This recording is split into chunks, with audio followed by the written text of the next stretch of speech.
Shapuare Carrasco from Nueva Ecija, parang landlord in Luzon.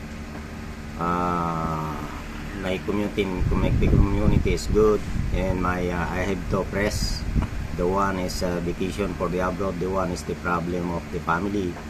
So we are here in the Philippines. So my dream is to service to our Lord. So I'm very thanks to meet my superior on Anglican, Archbishop Patricio. So that is my goal to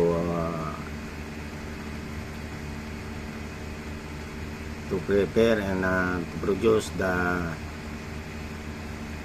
church being Diocese of Nueva Ecija.